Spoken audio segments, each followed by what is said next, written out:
Hey besties, how are you all? I hope you all are doing great at your place. I am Prachi from the channel Literature with Prachi and today we are going to deal with BGC 107 Block 2 और इसमें हम लोग सारा unit cover करेंगे. सारा unit का मतलब जो जो इम्पोर्टेंट यूनिट्स है, ठीक है?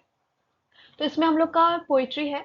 हमें तीन पढ़नी है. पहला है लेसिडास सोनेट 19 और एल एलेग्रो एंड एल पेंसिलिसो. तो ये चारों है जो है बहुत ही इंपॉर्टेंट है और ये सब जॉन मिल्टन ने लिखी है, ठीक है? आगे बढ़े. और मैं एक और चीज बता दूं, आपको पोएट्री की लाइन बाय लाइन एक्सप्लेनेशन देखने की जरूरत नहीं है. आप लोग समरी भी देख लोगे तो काफी है उसके लिए. तो आरटीसी का टेंशन नहीं है इसमें. So now let's just talk about the topic. So in this unit we have some topics और हम लोग इसे सबको कवर करेंगे, ठीक है? देखो, ये वाली वीडियो थोड़ी सी लंबी हो सकती है. मुझे लगता है काफी लंबी हो सकती है क्योंकि इसमें 50 स्लाइड्स, ऑलमोस्ट 50 स्लाइड्स है. तो जैकोबियन एज हम लोग देखते हैं. जैकोबियन एज में क्या है? After queen Elizabeth first died in 1603, मतलब 1603 में जब क्वीन एलिजाबेथ फर्स्ट जो है उनकी डेथ हो जाती है तो जेम्स सिक्स जो है स्कॉटलैंड के, वो किंग बनते हैं इंग्लैंड के एज जेम्स वन, यानी उनका नाम चेंज हो जाता है. तो this time was called the Jacobian as. ये जैकोबियन एज वाली चीज को याद रखना, अपने आंसर्स में इंक्लूड कर सकते हो और क्वेश्चंस इसी टाइप के मतलब आते हैं. आपने तो देखा होगा, मैंने शेयर कर रखा है. So, although literature continued to flourish, there were many religious conflicts and disputes between the king and parliament. और brief history of Puritan movement की अगर हम लोग बात करें यहाँ पे, तो Puritans were a group of Protestant who wanted to purify. वो चर्च को, जो इंग्लैंड का चर्च था, उसको प्योरीफाई करना चाहते थे, उसमें से कैथोलिक प्रैक्टिसेस को हटाकर. और ये जो मूवमेंट है ये स्टार्ट हुआ था हेनरी एट के रीन के टाइम पे, जो कि था 1530s के around, when he broke from the Catholic Church and later during Queen Mary's rule. फिर बाद में क्वीन मैरी का रूल आता है, इंग्लैंड जो है फिर से कैथोलिज्म बन जाता है और बहुत सारे जो प्रोटेस्टेंट होते हैं वो सब चले जाते हैं अंडर क्वीन एलिजाबेथ. तो क्वीन क्वीन एलिजाबेथ के अंडर क्या होता है, देयर वाज रिलीजियस पीस, मतलब वहां पे एक रिलीजियस पीस होती है, कोई दंगा फसाद वगैरह नहीं होता. बट जो पुरिटन्स है वो जो है वो डिमांड करते रहते हैं रिफॉर्म्स के लिए. James first and the Puritans. तो देखो 1604 में पुरिटन जो है वो मिलिनरी पिटीशन को प्रेजेंट करते हैं. क्यों? क्योंकि वो चाहते हैं कि चर्च में कुछ चेंजेस आए. बट जेम्स फर्स्ट जो है वो रिजेक्ट कर देते हैं उनके बहुत सारे डिमांड को. And which started the growing conflict. अब कॉन्फ्लिक्ट की यहाँ से स्टार्ट होती है. तो 1605 में गन पाउडर प्लॉट जो है, gunpowder plot try to blow up the parliament Catholics के थ्रू. एंड जेम्स फर्स्ट और बाद में Charles first often they clashed with parliament over taxes और पावर. और ये जो है एक टेंशन क्रिएट करता है. Puritanism and crisis of the crown. तो देखो, जो पुरिटन्स थे ना वो और भी स्ट्रांग होते जा रहे थे ड्यूरिंग चार्ल्स फर्स्ट रीन. और इनका जो रिलीजियस सीरियसनेस था और डिजायर था रिफॉर्म के लिए वो और भी ज्यादा कॉन्फ्लिक्ट बढ़ा रहा था. बट फाइनली ये जो टेंशन है, finally this tension led to the English civil war. यानी कि अब इतना ज्यादा ये टेंशन बढ़ चुका था कि अब ये civil war, English civil war war को जो है बढ़ावा दे रहा था, जो कि स्टार्ट हुआ था 1640s के अराउंड. चार्ल्स फर्स्ट के बारे में जानते हैं. चार्ल्स फर्स्ट में बहुत सारे पॉइंट्स हैं बट उसमें ये जो पॉइंट है ना, द ग्लोरियस रिवॉल्यूशन, ये सबसे इंपॉर्टेंट है, इसलिए मैंने इसको इसमें इंक्लूड किया है. तो पढ़ना, जो भी स्लाइड्स में उसको पढ़ना है. और अगर मानो स्लाइड में कुछ ऐसा है जो मुझे लगता है कि नहीं भी पढ़ोगे तो चलेगा, वो मैं खुद बताऊंगी. तो glorious revolution of 1688. Glorious revolution जो है वो 1688 में हुआ था जब किंग जेम्स सेकंड जो है उन्हें अपने थ्रोन से हटा दिया गया था. क्यों? क्योंकि वो कैथोलिक थे and people feared he would bring back Catholic rule. तो उन्हें क्यों हटाया गया? क्योंकि लोगों को लगा कि वो फिर से कैथोलिक रूल जो है वो लेके आ जाएंगे. Earlier James six of Scotland became James first of England. अब स्कॉटलैंड के जेम्स सिक्स जो है वो बाद में जेम्स फर्स्ट बन गए इंग्लैंड के 1603 में. And starting the Stuart dynasty. अब जो डायनेस्टी है स्टुअर्ट डायनेस्टी का स्टार्ट हुआ. और इनके बाद चार्ल्स सेकंड जो है उन्होंने रूल किया बट फिर वो मर गए, मतलब उनकी डेथ हो गई विदाउट सन्स, मतलब कोई भी सन नहीं था. तो his brother James second became the king. यानी कि अब जो जेम्स चार्ल्स सेकंड था उसका तो कोई ब्रदर था, और मीन टू से सन नहीं था, तो उसका जो ब्रदर है वो किंग बन गया. जेम्स सेकंड का जो रूल था वो अनपॉपुलर था, मतलब उतना ज्यादा पॉपुलर नहीं था. इन 1688 पार्लियामेंट जो डिक्लेयर करती है थ्रोन की, जो थ्रोन है वो खाली है, and invited William of Orange and his wife Mary, James second's Protestant daughter. To become joint rulers, मतलब अगर वहां पे वो जो जगह है वो खाली है थ्रोन, तो फिर वहां पे जॉइंट रूलर्स जो है बन सकते थे। तो उन्होंने उन्हें इनवाइट किया कि विलियम ऑफ ऑरेंज और उनकी वाइफ मैरी को, कि वो लोग ज्वाइंट रूलर बने। तो ये जो इवेंट है इसको ग्लोरियस रिवॉल्यूशन कहते हैं। क्यों? क्योंकि because it happened peacefully without much blood shed, क्योंकि इसमें कोई भी ब्लड शेड नहीं हुआ था, ये आराम से हो गया था। बाद में पार्लियामेंट जो है, parliament pass the act of settlement, act of settlement pass करती है पार्लियामेंट, ये इंश्योर करने के लिए कि जो केवल प्रोटेस्टेंट्स है वो इनहेरिट करे थ्रोन को। And after Queen Anne died in 1714, George first of Hanover became king and starting the Hanoverian dynasty. मतलब जैसे इंडिया का है ना, बहुत सारी डिनेस्टीज पढ़े होंगे आपने हमारे हिस्ट्री में, उसी तरह से इन लोगों का भी डिनेस्टी, स्टुअर्ट डिनेस्टी, हैनोवेरियन डिनेस्टी, तो उसको उसी तरह से पढ़ो, तो आपको स्टोरी की तरह पढ़ोगे तो याद हो जाएगा। तो ये जो रिवॉल्यूशन है ये बहुत इंपॉर्टेंट था। क्यों इंपॉर्टेंट था? क्योंकि it ended absolute monarchy in England, मतलब मोनार्की खत्म कर दिया। मेड मतलब made parliament more powerful than king, मतलब पार्लियामेंट को ज्यादा पावरफुल बना दिया। किंग्स क्वींस का सब कुछ खत्म हो गया। गारंटीड प्रोटेस्टेंट रूल, अब प्रोटेस्टेंट रूल गारंटी इसको मिल चुकी थी, यानी कि अब वो कह सकते हो काइंड ऑफ परमानेंट, कह सकते हो काइंड ऑफ परमानेंट हो गया था। And help avoid civil war, और सिविल वॉर्स जो है अवॉइड होने लगे, नहीं होने लगे। Literary achievements and the socio cultural life of 17th century England. अब उन लोगों का लिटरेरी अचीवमेंट कैसा हुआ? तो साइंटिफिक रिवॉल्यूशन आया। इन 1600s people started questioning old beliefs. अब जो ओल्ड स्टोरी सुनाई जाती थी उस पे लोग क्वेश्चन करना स्टार्ट कर दिया है। इंपॉर्टेंट थिंकर्स इंक्लूडेड जैसे Descartes, discourse on method, Pascal, Francis Bacon और थॉमस, ये सब जो है, ये क्वेश्चन जो this question changed how people understood themselves and the world. मतलब ये जो क्वेश्चन है जो ओल्ड बिलीफ को लेकर कि क्यों होता है, क्या होता है, तो ये जो है लोगों की अंडरस्टैंडिंग को, खुद को ही समझने को उन्होंने चेंज कर दिया। ठीक है, कि कैसे चीजें समझते हैं लोग, और कैसे वो उस वर्ल्ड को समझते हैं, कैसे वो देखते हैं, उनका पॉइंट ऑफ व्यू क्या है देखने का, ये सब चीज बदल गई। Major writers and dramatist emerge, और भी ज्यादा मेजर राइटर्स और ड्रामेटिस्ट एमर्ज हुए, सामने आए। मेटाफिजिकल पोएट्स, ये इंपॉर्टेंट है, इस शॉर्ट नोट्स में भी आ सकते हो और चांसेस है कि क्वेश्चन में भी आ जाए। इसके जितने भी चीजें मैं बता रही हूँ ना सब इंपॉर्टेंट है, अच्छे से पढ़ना। तो ये जो टर्म है मेटाफिजिकल पोएट्स, ये सैमुअल जॉनसन ने दिया था 18th सेंचुरी में। एंड ये जो पोएट्स है, they were famous for using clever unusual comparisons called conceits to discuss big ideas like love, god, death and the nature of existence। कॉन्सीट्स का मतलब हो गया कि दो ऐसी चीजों को कंपेयर करना जो पॉसिबल ही नहीं है। जैसे कि एक पोएट्री है अ वैलिडिक्शन करके, तो उसमें क्या होता है ना, जो पोएट होता है वो लव को, दो लवर्स को, वो जो आता है ना डिवाइडर ज्योमेट्री बॉक्स में, उससे कंपेयर करते हैं। तो ऐसा सोच भी सकते हो कभी। तो their poetry is known for its intellectual depth, wit and inventive and imagery. Important metaphysical poets and their works. अब हम लोग कुछ मेटाफिजिकल पोएट्स के वर्क को देखेंगे और उनके नाम देखेंगे। जॉन डन है सबसे पहले तो, ये बहुत फेमस, इन्होंने बहुत अच्छी अच्छी पोइट्री लिखी है, और सबसे ज्यादा फेमस हुआ ये the flea, the good morrow, canonization, बहुत सारी पोइट्री है इसमें। And a witty poem comparing the a flea bite to union in love. तो ये जो फ्ली पोएट्री है, इसमें देख रहे हो, मतलब ऐसी चीज, एक फ्ली पे, एक मक्खी पे पूरी की पूरी पोइट्री लिख दी, तो इसलिए इनको बहुत ज्यादा ये फेमस थे अपनी पोइट्री के लिए। George Herbert wrote devotional poetry, ये डिवोशनल पोएट्री लिखा करते थे, including the pulley, the altar which used religious symbolism. ठीक है, द पुले में मेनली होता क्या है ना, कि उसमें बताते हैं कि गॉड ने जो है इंसानों को, हम पीपल को, हम लोगों को सब कुछ दिया है, बस रिलैक्सेशन छोड़कर। नेक्स्ट है रिचर्ड क्रॉसो। रिचर्ड क्रॉसो जो है अपने स्पिरिचुअल पोएम्स के लिए जाने जाते हैं, और एक जैसे कि hymn to the name and honour of Saint.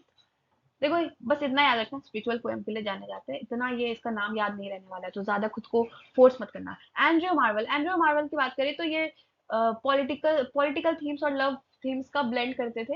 And his famous poem is to his coy mistress, अच्छी ही पोइट्री है ये, मतलब अच्छी है, इसके लिए काफी फेमस है, तो अच्छी पोइट्री है। Argues that life is short and lovers should seize the moment, मतलब लाइफ बहुत छोटी है, तो लवर्स को जितना वो साथ रहे उतना अच्छा, ऐसा है।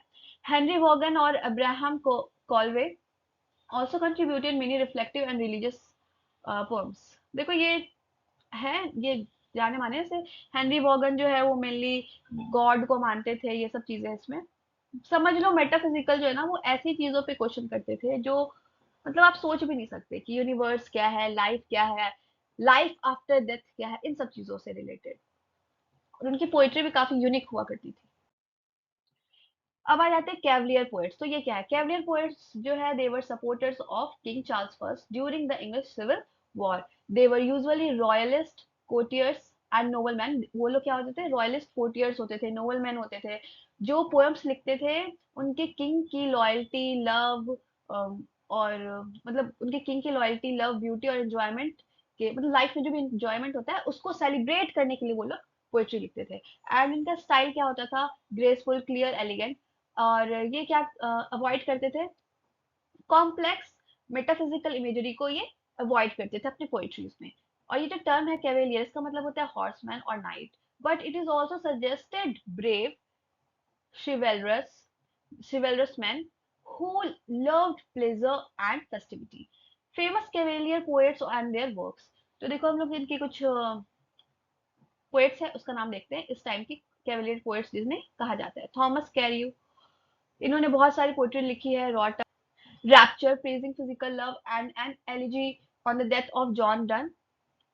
यानी ये जॉन डन कौन थे? तो मेटाफिजिकल पोएट थे। रॉबर्ट हैरिक, इन्होंने भी बहुत कुछ लिखा है। He was best known for upon Julia's floor to virgins and to the virgins and बहुत सारे। Richard Lovelace famous for to Lucasta going to the wars, और भी है इसमें, मतलब इनके नाम दिए हुए हैं जो भी इन्होंने पोएट्री लिखी है। Sir George Suckling wrote witty poems लिखते थे, जैसे ballad upon a wedding and why so pale and wan, बहुत सारे। ठीक है। थ्री जॉन्स, ये भी इंपॉर्टेंट है। तो थ्री जॉन्स किसे कहा जाता है? पहला है John Milton, second John banyan and the third one is John Dryden. John Milton, John Dryden तो पता होगा, याद हो जाएगा, पढ़ते आ रहे हो फर्स्ट ईयर से। लेकिन जो जॉन बनियन है ये थोड़ा डिफिकल्ट है, तो अपने माइंड में रखना, ठीक है?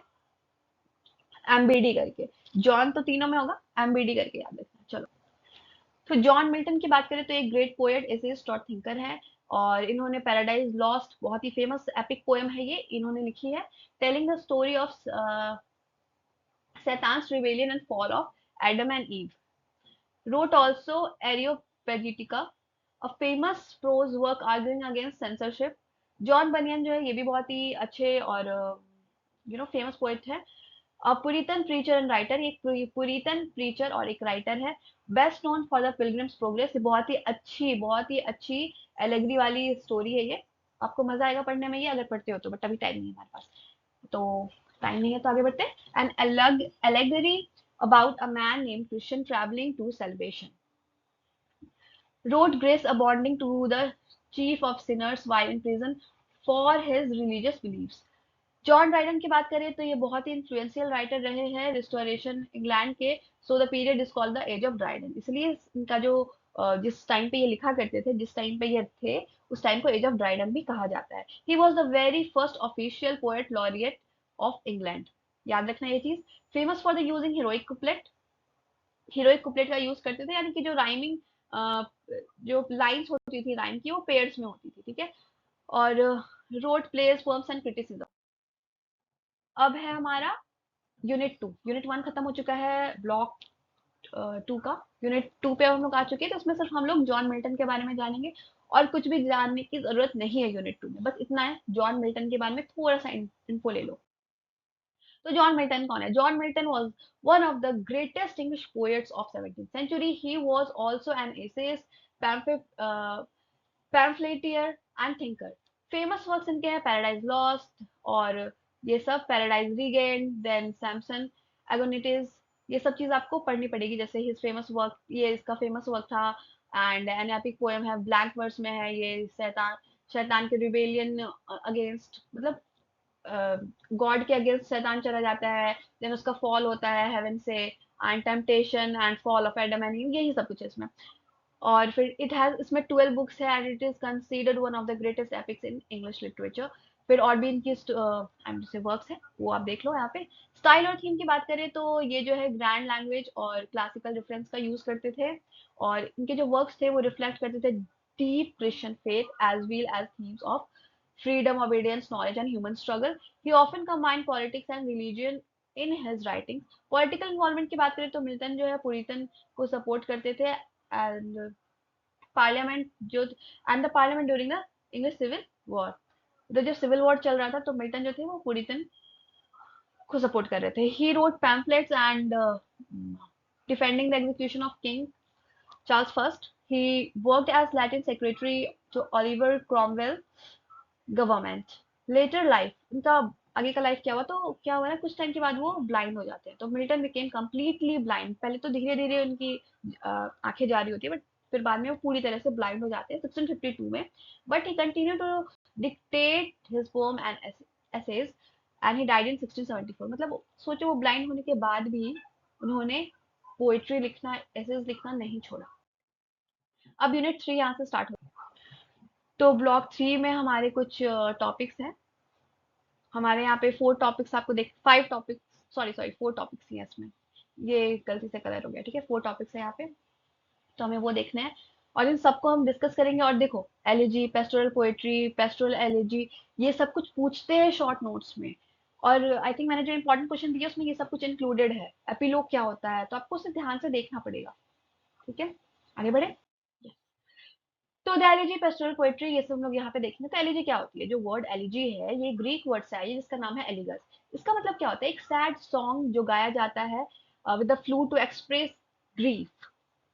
तो एलिजी एक ऐसा पोएम होता है जो एक दुखद, मतलब बहुत ही सैड पोएम होता है, मोर्निंग का पोएम होता है, एंड रिटन आफ्टर समवन. जब कोई मर जाता है या किसी की डेथ हो जाती है तब इस पोएट्री को लिखते हैं. ओके, मर जाना थोड़ा रूड लग रहा है, बट अब है तो.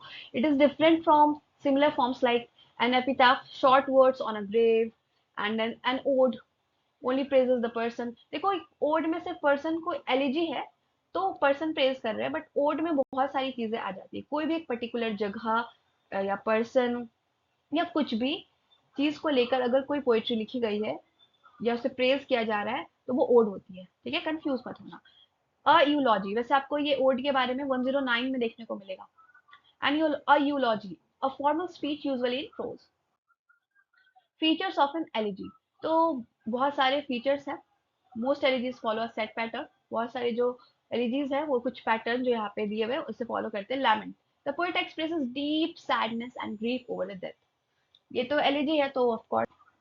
प्रेज, तो the poet talks about the good qualities of the dead person and idealises them. Consolation क्या है, तो एट द एंड जो पोएट है वो ट्राई करता है कुछ कंफर्ट और होप देने का उन लोगों को, मतलब जो जो पीछे रह गए, मतलब जिसके घर में मानो किसी का डेथ हुआ है, तो जो डेथ पर्सन की जो फैमिली वाले हैं उसको कंफर्ट और होप देते हैं अपने पोएम के थ्रू. ऑफन एन एलिजी, जो अक्सर एलिजी है वो स्टार्ट होती है invocation to the muse, inspiration के लिए कुछ बोलते हैं वो अपने पोएट्री में. Refers to myths and stories to compare with the person's life. कुछ मिथ्स स्टोरीज बताते हैं जो उस पर्सन की लाइफ से कंपेयर कर सके, जिससे क्वेश्चंस फेट, डेस्टिनी, जस्टिस. अब वो फेट, डेस्टिनी, जस्टिस इन सब चीजों पे क्वेश्चन करते हैं अपने एलिजी में. इमेजिनेटिव लैंग्वेज और मेटाफर्स का यूज करते हैं. अब कुछ फेमस एलिजीज के एग्जांपल हैं, ये बहुत फेमस है. Elegy written in a country churchyard by Thomas Gray, और दूसरा है ओ कैप्टन माय कैप्टन, जो हम लोगों ने पढ़ा भी है हमारे बीजीसी 105 में, बाय वॉल्ट विटमैन. तो आपको ये याद रहना चाहिए, मुझे नहीं लगता भूलोगे. पेस्टोरल पोएट्री क्या होती है, तो वो द वर्ड पेस्टोरल, ये जो वर्ड है पेस्टोरल वो कहाँ से आई है, एक लैटिन वर्ड से जिसको हम लोग पेस्टर बोलते हैं और इसका मतलब होता है shepherd. Pastoral poetry is a literary type that describes an ideal peaceful country life. मतलब इसमें कंट्री लाइफ बताते हैं. कंट्री लाइफ का मतलब जो आपका विलेज एरिया हो गया. A life full of green fields, singing shepherd and simple joys. Main feature क्या है, तो idealise rural life.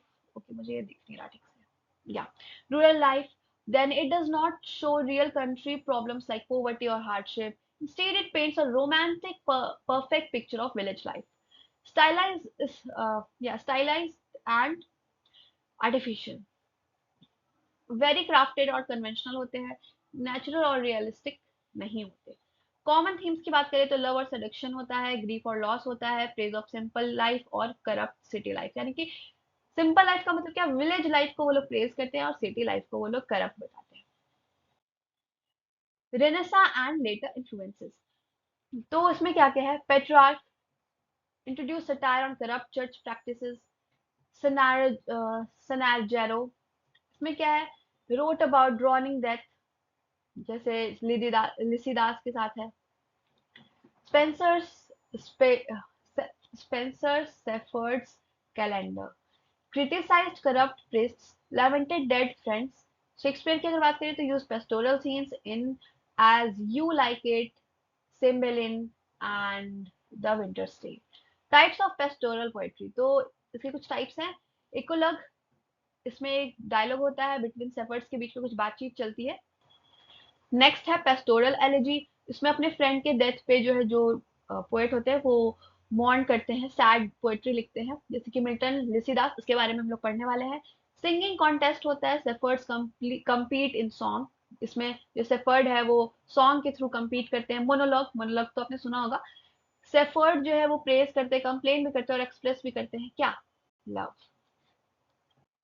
Pastoral elegy, क्या ये रिपीट हो गई?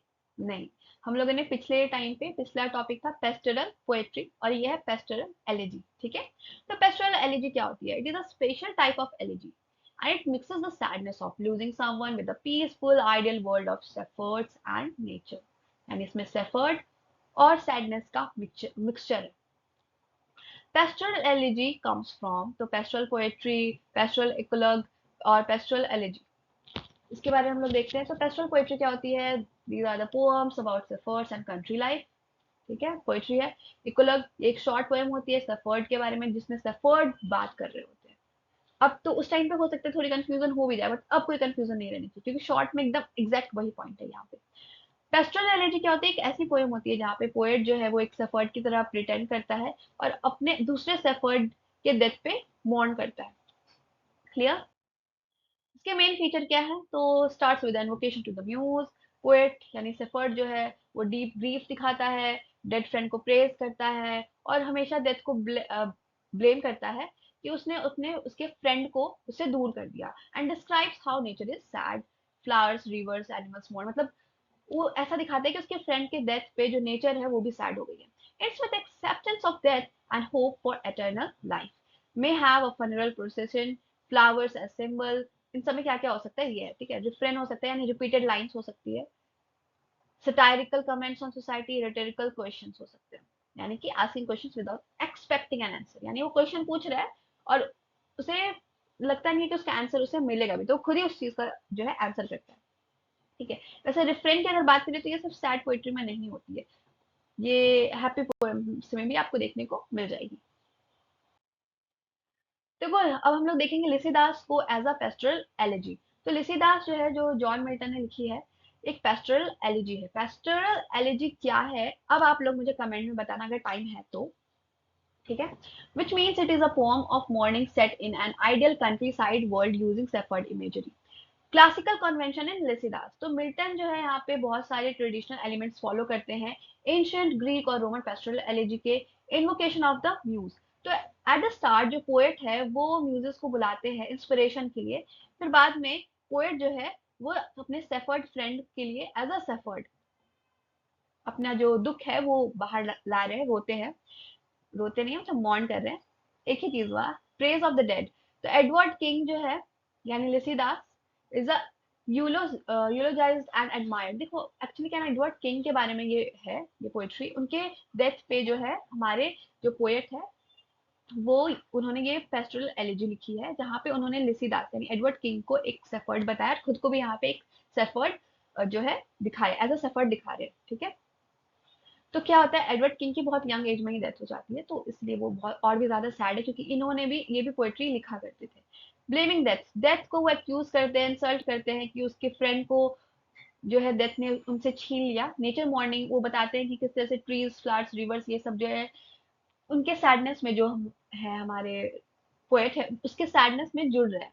क्वेश्चन, वेयर वर ये nymphs, यानी कि the poet ask why the water nymphs could not save his friend, क्यों ये जो वाटर nymphs यानी कि जो अप्सराएं हैं वाटर की, वो उन्होंने क्यों नहीं बचाया उसके फ्रेंड को। Consolation, in the end there is a comfort and hope in Lycidas immortality.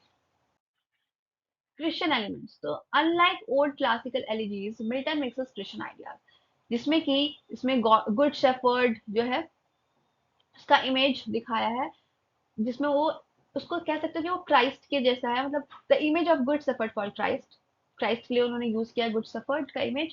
Shepherd also stand for piece and spiritual leaders, and he also includes criticism of the corrupt church, जो कि common था इन Christian pastoral poetry में। Influences की बात करें तो क्या क्या इन्फ्लुएंसेस रहा है, कहाँ से हुआ है, तो लिसिदास इंस्पायर्ड बाय थियोक्रिटस इरियल्स, जो कि ग्रीक का है, और वर्जियस इक्वगियस लैटिन का है। स्पेशली जो वर्जियस 10th इक्वलग है ये, but Milton does not copy them, मतलब ये जो वर्जिल इक्वलस है ना 10th इक्वलग, उसको मिल्टन ने कॉपी नहीं किया। इन्होंने जो है he changes the ideas to fit his own theme, उसमें जो है उन्होंने कुछ बोलते हैं ना, कुछ कस्टमाइज कर दिया, ऐसा कह सकते हो। Unique aspects in classical stories, the fates cut the thread of life, यानी कि जो क्लासिकल स्टोरीज होती है उसमें क्या होता है, जो फेट होता है वो, उसकी वजह से लाइफ में कुछ भी चीजें होती है वो फेट की वजह से होती है, डाउनफॉल हो रहा है फेट की वजह से हो रहा है। मिल्टन ने ये चीज को बदल दिया, इंस्टेड ऑफ फेट्स इन्होंने इसे फ्यूरीज कहा, that means good goddesses of vengeance, cut Edward Kings life, यानी इन्होंने गॉडेस को वो कह रहे हैं, ब्लेम कर रहे हैं इस पे।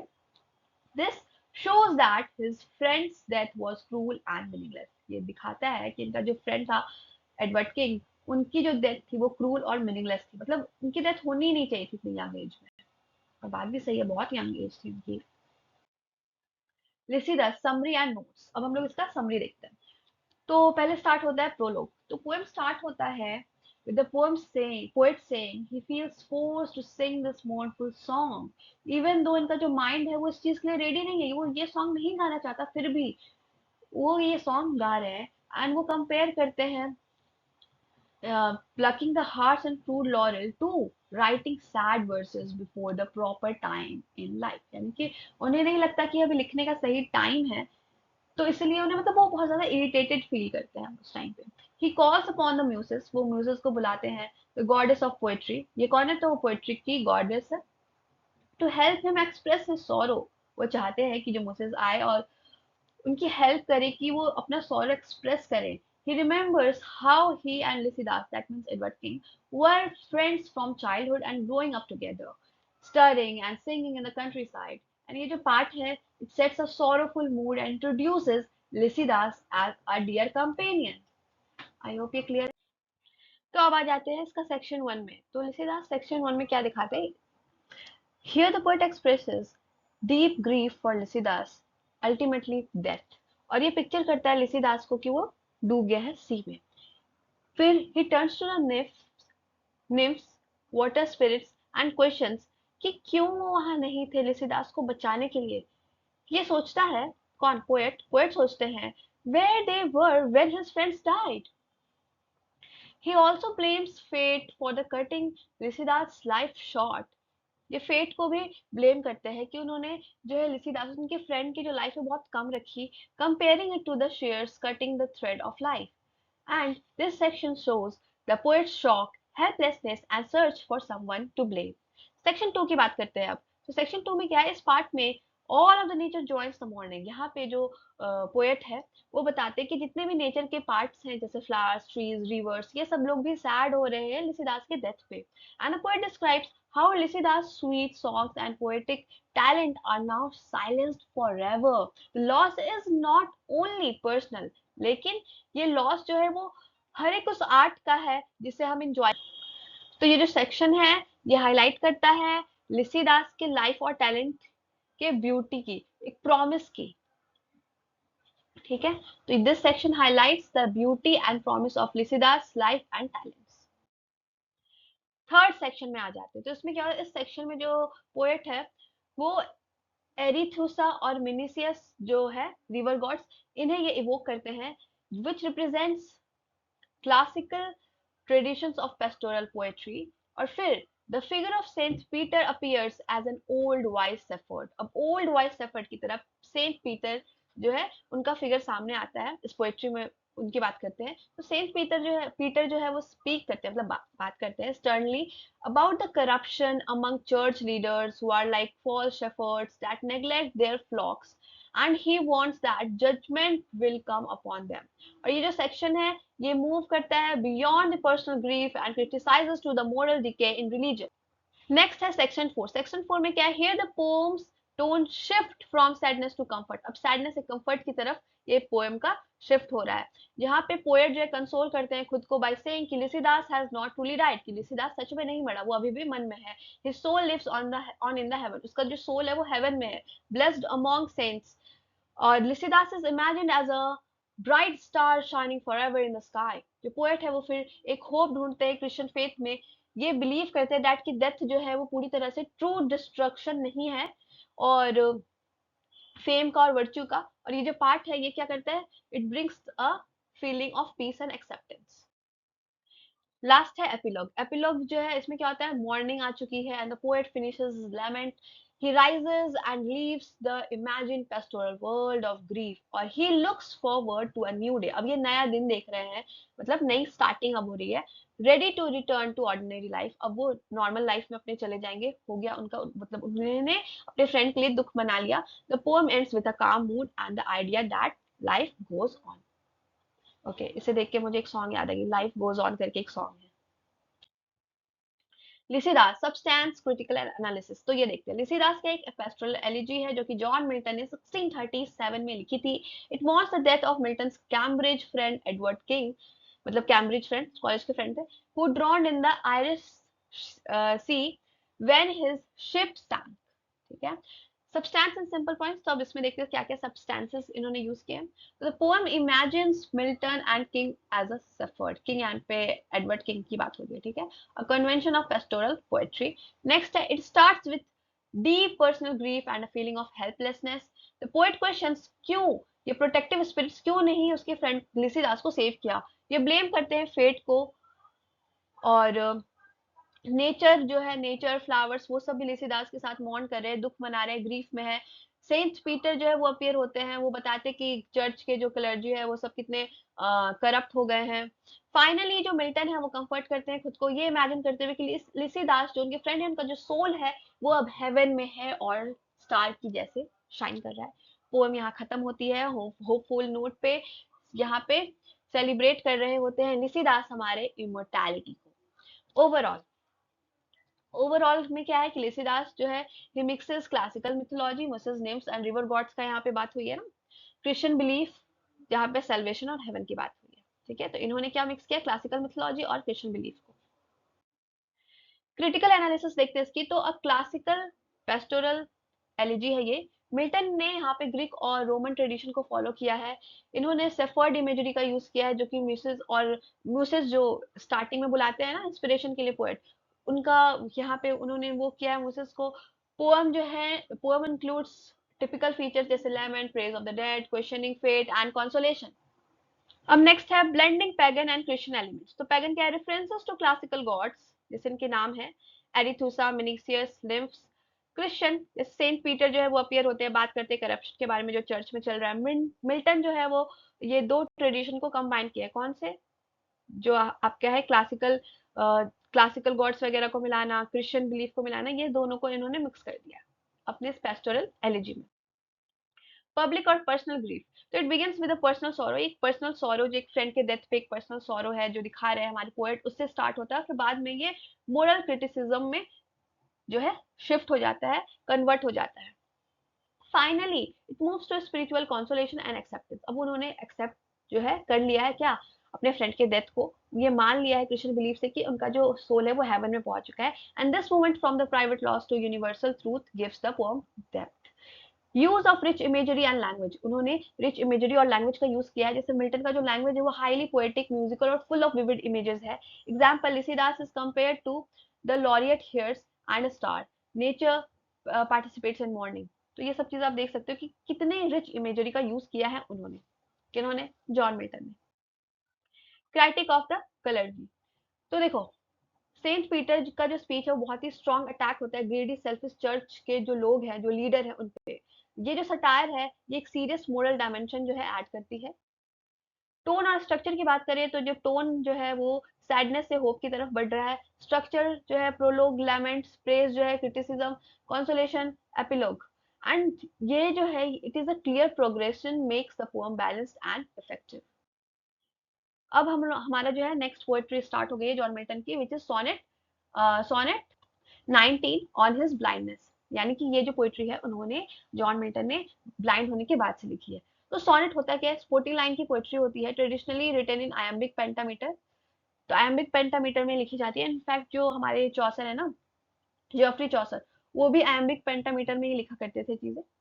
उनकी जो बहुत ही फेमस है कैंटरबरी टेल्स, वो भी आप देखोगे तो। Themes of include love, faith, time और personal reflection. Italian Petrarchan sonnet की बात करें तो उसका स्ट्रक्चर ये जो है ऑक्टेव है, यानी 8 लाइंस है पहले, फिर सेस्टेट है यानी 6 लाइंस है बाद में। Presents a problem, question and situation. यहाँ पे इसकी ऑन हिज ब्लाइंडनेस की बात चल रही है, ठीक है। ये एक सोनेट है। ऑफर्स अ रिजोल्यूशन और रिफ्लेक्शन, ये सेस्टेट वाले लाइन में है, मतलब पैराग्राफ बोल रही हूँ मैं, स्टैंजा में। राइम स्कीम, राइमिंग स्कीम क्या है? ऑक्टेव की है, A B B A B B A, ठीक है। बी बी यानी एक जैसा साउंड करने वाली, ठीक है। पहले एक है वो अलग लाइन है बिल्कुल, फिर दो लाइन जो है वो राइम कर रही है, फिर तीसरी और चौथी लाइन राइम कर रही है, फिर पांचवी और सिक्स लाइन राइम कर रही है, और सेवंथ लाइन जो है वो किसी से राइम नहीं कर रही। क्लियर है? सेस्टेट की बात करें तो ऑफन सी डी ई और सिमिलर। ओरिजिन जो है named after the Italian poet Petrarch. Milton sonnet, Milton sonnet की अगर बात करें तो 24 सोनेट इन्होंने लिखी है।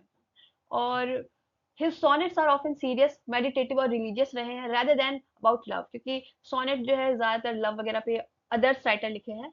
बट इनकी अगर बात करें तो इन्होंने सीरियस, मेडिटेटिव और रिलीजियस टॉपिक्स चूज किए, थीम्स रखी है अपनी पोएट्री की। आई एम जैसे सोनेट की, वैसे सोनेट को पोएट्री भी कह सकते हैं, बट सोनेट इसलिए क्योंकि इसमें 14 लाइन्स होती है, ना एक कम ना एक ज्यादा। he used to patriarchal form but sometimes change the sestet rhyme scheme। on his blindness एक बहुत ही फेमस पोएट्री है इनकी, सोनेट है इनकी, एंड पर्सनल सोनेट है ये। समरी बात करते हैं, ऑन हिज ब्लाइंडनेस की समरी देख लेते हैं। तो मिल्टन जो है बहुत पूरी तरह से जो है वो ब्लाइंड हो चुके थे अपने मिडिल एजेस में। मिडिल एजेस मतलब मिडिल एज चल रहा था उस टाइम पे। And in the sonnet he struggles with feelings of uselessness and guilt, because ये अब पोएट्री लिख नहीं सकते, तो उस चीज को लेके बहुत यूजलेस फील कर रहे थे सर, वो गॉड को सर्व नहीं कर सकते, इस वजह से वो बहुत ज्यादा सैड फील कर रहे थे। स्ट्रगल जैसा उसके उनके माइंड में था। फिर वो सोचते हैं if God will punish him for not using his talent यानी gift properly, but patience comforts him. But यहाँ पे पेशेंस को देख रहे हैं, यहाँ पे पर्सोनिफाई किया गया, उसको एक ह्यूमन क्वालिटी दे दी गई है कि आपको देखने को मिलेगा और आप यूज कर सकते हो कि यहाँ पे इस पोएट्री में पर्सोनिफिकेशन का यूज हुआ है, जहाँ पे पेशेंस जो है बात कर रही है। Comforts him, reminding him that God doesn't need man's work and that simply accepting God's will it is also good service, ठीक है। यानी जो गॉड की विल है, गॉड का जो चाहते हैं उसको एक्सेप्ट कर लेना भी एक तरह से गॉड की सर्विस है। तो उन्हें उदास, पेशेंस बोले, उदास होने की जरूरत नहीं है, कोई भी जरूरत नहीं है पोएट को। The poem ends with the idea that those जो पेशेंटली वेट करते हैं और बियर करते हैं हार्डशिप को, वो भी गॉड को सर्व कर रहे हैं। गॉड को सर्व करने के लिए पोएट्री लिखने की या अलग से कुछ करने की जरूरत नहीं है। अब इसकी एनालिसिस करते हैं। तो उसकी थीम की बात करें तो बहुत सारी थीम है इसकी। फेथ एंड डाउट, मिल्टन जो है अपने गॉड का पर्पस पे क्वेश्चन करते हैं कि क्यों उन्हें ब्लाइंड कर दिया गॉड ने। Submission, he learns to accept God's will humbly, फिर बाद में वो जो है पेशेंस जब समझाता है तो फिर जो है एक्सेप्ट कर लेते हैं पोएट गॉड के विल को हम्बली। सर्विस की बात करें तो service isn't only action, endurance is also devotion. यानी कि सर्विस हमेशा ऐसा नहीं है कि गॉड के लिए कुछ ना कुछ करते रहें, यही एक गॉड की सर्विस है। एंड्योरेंस, वेट करना भी एक डिवोशन ही है। स्टाइल की बात करें तो इटालियन सोनेट फॉर्म है इसकी, प्लेन है बट पावरफुल लैंग्वेज यूज की गई है। पर्सोनिफिकेशन, जैसे पेशेंस, जैसे मैंने अभी बताया ना कि पेशेंस को वॉइस दे दी गई। बिब्लिकल रेफरेंसेस में जहाँ पे it give it a spiritual authority. Famous line इनकी, they also serve who only stand and wait, this line comforts all who feel limited. देखो यहाँ पे है ना, स्टैंड एंड वेट, वो भी सर्व करते हैं। तो वैसे ये लाइन आपको याद रहने वाली नहीं है तो फिर कोई बात नहीं, इसे छोड़ भी सकते हैं फेमस लाइन वाले पॉइंट को। बिब्लिकल रेफरेंस देखते हैं। तो इसमें क्या है, पैराबल ऑफ द टैलेंट्स। तो a servant buried his talent instead of using it. Milton यहाँ पे इन्हें एक डर था कि वो, he is like that servant जिसने अपना टैलेंट कहीं पे मतलब दफना दिया, ठीक है। God's omnipotence, he does not need human effort but value faith। तो वो कहते हैं कि उसी पोएट्री में वो बोलते हैं कि गॉड को जो है ह्यूमन एफर्ट की जरूरत नहीं है, वो बस एक फेथ चाहते हैं, एक सच्चा फेथ गॉड में। पेशेंस एज अ वर्च्यू, तो referencing biblical teachings about enduring suffering humbly. Figure of speech क्या है, तो उसमें एलिट्रेशन का यूज हुआ है। Alliteration is the repetition of consonant sounds. Here the sound D repeats in days dark wide, और starting में है तो यहाँ पे डेज और डार्क होना चाहिए, ठीक है। This creates a musical effect and emphasizes the sense of darkness and vastness surrounding the poet's blindness. Metaphor, इसमें मेटाफर का भी यूज हुआ है। पहला है लिटरेशन, सेकंड है मेटाफर। तो मेटाफर जो है दो चीजों में, मैंने आई थिंक पहले भी समझाया है कि दो चीजों में कंपेयर करता है बिना लाइक एज, यानी कनेक्टिव्स नहीं होते इसमें। दो डिफरेंट चीजों को कंपेयर करता है बिना किसी कनेक्टिव्स के डायरेक्टली। जैसे कि मिल्टन ने इनके सोल को, इनर सेल्फ, खुद के सेल्फ को कंपेयर किया है to his mind or talent, his ability to serve God. And he feels his soul is bent, meaning strongly inclined to use his abilities to honor God. Next है personification. personification वाली तो चीज तो मैंने पहले समझा दी है कि पेशेंस जो है, पेशेंस को, ये एक फीलिंग है ना, एक एक एब्स्ट्रैक्ट थिंग है। तो इससे जो है इन्होंने पर्सोनिफाई किया है and is given human qualities. It can prevent, can stop and reply, ठीक है, यानी पेशेंस बात कर रही है। This turns an abstract idea into a comforting wise speaker who guides Milton. तो यहाँ पे पेशेंस जो है वो मिल्टन को गाइड कर रही है, उसको कंफर्ट दे रही है और उसको बता रही है कि गॉड जो है, गॉड सिर्फ उसके वो नहीं है जो गॉड को सर्व करे, सिर्फ वो नहीं है जो गॉड के लिए कुछ कर रहे हैं, उनकी सेवा कर रहे हैं, उनके लिए पोएट्री लिख रहे हैं। गॉड के सर्वेंट वो भी है जो वेट कर रहे हैं गॉड के विल को एक्सेप्ट कर रहे हैं। अब नेक्स्ट है पैराडॉक्स। तो पैराडॉक्स में क्या है? Paradox is a statement that seems contradictory but it reveals the deeper truth. And here Milton कहते हैं that people who do nothing but wait still they still serve God as truly as those who work, and this comforts him, showing that patient endurance has value. तो हमारा unit 3 भी वहां खत्म होता है, unit 4 पे आ जाते हैं। तो उसमें दो और है, एलेग्रो, एल एलेग्रो और एल पेंसोरेसो। फिर इसको कंपेयर करेंगे, कंपैरिजन पे क्वेश्चन आ सकता है, ध्यान से सुनना। तो अब एल एलेग्रो की हम लोग समरी देखते हैं। तो इसका मतलब पहले तो होता है एल एलेग्रो का कि the cheerful man in Italian, ठीक है। इटालियन का मतलब इटालियन में, इसका मतलब है इन दिस फॉर्म मिल्टन जो है वो डिस्क्राइब करते हैं Joy of happy active life in country side. L allegro और एल पेंसोनेसो एक दूसरे से बिल्कुल अलग है, ठीक है। एल एलेग्रो जो है एक हैप्पी पोएट्री है, वाइल जो एल पेंसोनेसो है वो एक सैड पोएट्री है, और मैच्योरिटी दिखती है एल पेंसोनेसो में, ठीक है। अब आगे बढ़ रहे हैं। The poem begins by banishing melancholy, यानी कि सैडनेस, यहाँ सैडनेस से स्टार्ट होती है, वो सैडनेस को भगा रही है, और जो मिर्थ है यानी हैप्पीनेस है उसे बुला रही है, इनवाइट कर रही है। तो जस्ट जो स्पीकर है, the speaker celebrates the sight and sound of morning, यानी यहाँ पे मॉर्निंग का सीन है। The singing lark, the shepherds, the ploughman going to work. Of course सुबह हो चुकी है, सबको अपने अपने काम पे जाना होता है। He describes the pleasures of rustic life, dancing, storytelling, listening to sweet music, watching plays, ये सब देख लो, ये सारी चीजें हैप्पीनेस से रिलेटेड है। The poem ends with poet wanting to live a life full of joy and inspiration. अब उस पोएट्री के एनालिसिस का टाइम है। तो form, written in iambic tetrameter couplets, ये सारी चीजें जो है ना आयम्बिक टेट्रामीटर में लिखी है, कौन से डिवाइसेस यूज हुए हैं, फिगर ऑफ स्पीच कौन से यूज हुए, ये सब चीज आपको ध्यान में रखनी है। टोन, लाइट जॉयफुल सेलिब्रेटरी है, और फिर कॉन्स्ट्रास्ट विद एल पेंसरोसो, तो एल एलेग्रो जो है ये चेयरफुलनेस और सोशलिबिलिटी को जो है प्रेज करते हैं, वाइल एल पेंसरोसो जो है वो थॉटफुलनेस और सॉलिट्यूडनेस, यानी कि अकेला होना को प्रेज करते हैं। इसकी थीम क्या है? The beauty of nature, the pleasures of art, music and companionship, the balance between work and leisure. Imagery, तो rich description of dawn, fields, bird यहाँ पे गाना गा रही है, कंट्री फेस्टिवल्स मनाए जा रहे हैं, इट क्रिएट अ विविड और happy atmosphere. Symbolism and allegory in L allegro, तो किस तरह की सिंबोलिज्म और एलेगरी का यूज हुआ है?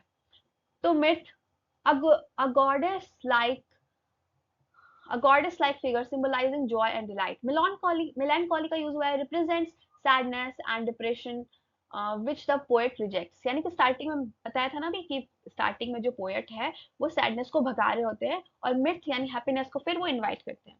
तो उसी तरह से मेलैंकोली यहाँ दिखाई गई है, यानी कि यहाँ पे मेलैंकोली को वो होती है जो सैडनेस और डिप्रेशन रिजेक्ट करती है, आई मीन टू से रिप्रेजेंट करती है, जिसे पोएट रिजेक्ट कर रहे होते हैं।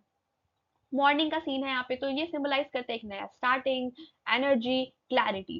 कंट्री लाइफ दिखाई गई है जो कि एक एलेगरी है, एलेगरी फॉर सिंपल और innocent happiness. Rustic festivals and place symbolise किया है यहाँ पे कम्युनिटी स्पिरिट और क्रिएटिविटी को। Contrast with melancholy, the poem Allegory shows that embracing joy keeps darkness away. अब नेक्स्ट पोइट्री है एल पेंसोरेसो। अब इसमें समरी देखते हैं, तो एल पेंसोरेसो का मतलब होता है the thoughtful man in Italian. उसमें हैप्पी मैन था, इसमें थॉटफुल मैन है।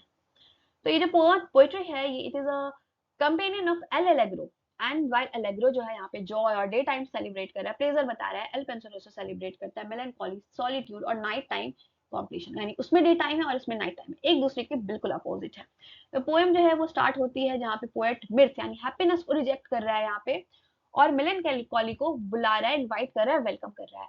ये डिस्क्राइब करता है wandering alone under moonlight and enjoying quite serious thoughts. He finds beauty in sounds of the night, जैसे नाइट एंगल वगैरह जो बोलती है, ancient stories and grave music, meditation in old churches, studying philosophy and poetry.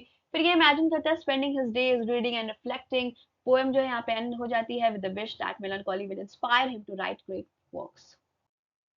Analysis देखते हैं, तो form कौन सी form में है ये, like L'Allegro it is written in iambic tetrameter couplet, यानी दोनों ही की दोनों पोएट्री एम्बिक टेट्रामीटर कुप्लेट में है। टोन क्या है, इसकी टोन सीरियस है, मेडिटेटिव और काम है, बट उसकी अलग है, बिल्कुल ऑपोजिट है। Then contrast with L'Allegro, Il Il Penseroso जो है to praises quiet study and reflection, while L'Allegro जो है वो लाइवली प्लेजर बताता है।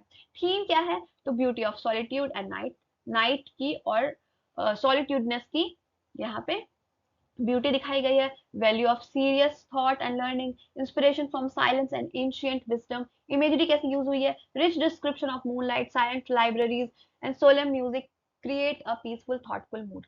ये सब चीजों को माइंड में रखोगे, देखो एनालिसिस देखोगे ना, समरी देखोगे ना, आप खुद से ही कंपेयर कर दोगे। वैसे मैंने यहाँ पे कंपेरिजन वाला डाला हुआ है स्लाइड, बट फिर भी आप खुद से भी कंपेयर कर लोगे अगर आप दोनों ही पोइट्री को अच्छे से समझ लो। और ऐसा नहीं मैंने बहुत हार्ड वर्ड में लिखा है, बहुत ही ज्यादा सिंपल वर्ड्स में है। ऐसा है कि अगर मैं नहीं भी समझा हूं तो भी चलेगा। एल एलेग्रो एंड एल पेंसोरेसो, एक कंपैरिजन, अब हम लोग कंपेयर करेंगे यहाँ पे। तो सबसे पहले तो एल एलेग्रो का मीनिंग हो गया चेयरफुल मैन, एल पेंसोरेसो का हो गया थॉटफुल मैन, एक डिफरेंस मिल गया।